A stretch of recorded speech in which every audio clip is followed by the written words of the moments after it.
Saudaraku, Kementerian Agama Kota Banda Aceh memberikan masukan ke Majelis Pendidikan Daerah Kota Banda Aceh mengenai penyesuaian proses belajar mengajar masa pandemi COVID-19 di Aula MPD Banda Aceh, Kamis 5 Agustus 2021. Kegiatan tersebut diikuti oleh pemangku kepentingan pendidikan dan seluruh stakeholder, baik di bawah Kementerian Agama Kota Banda Aceh dan Dinas Pendidikan Kota Banda Aceh.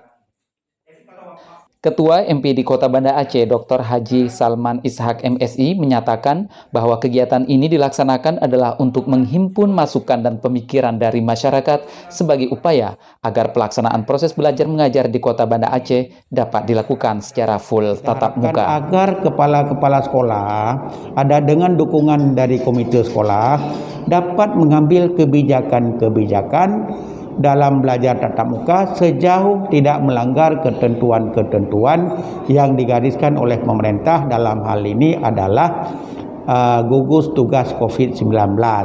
Ini yang kita harapkan.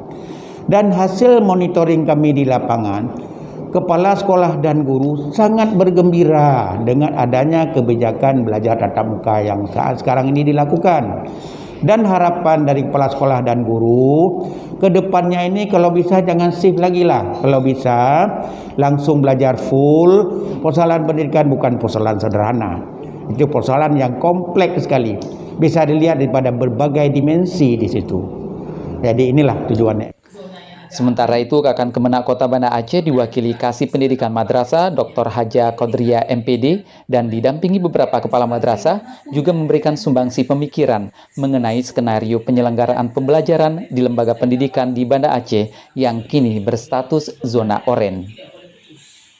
Qodria mengakui ada banyak kendala dan hambatan dalam pelaksanaan pembelajaran jarak jauh atau PJJ, sehingga pihaknya terus membangun koordinasi dengan seluruh satker untuk menyelesaikan kendala pembelajaran jarak jauh saat tahun ajaran baru 2021 dimulai. Saya Asalim, Kemenak Banda Aceh News, melaporkan.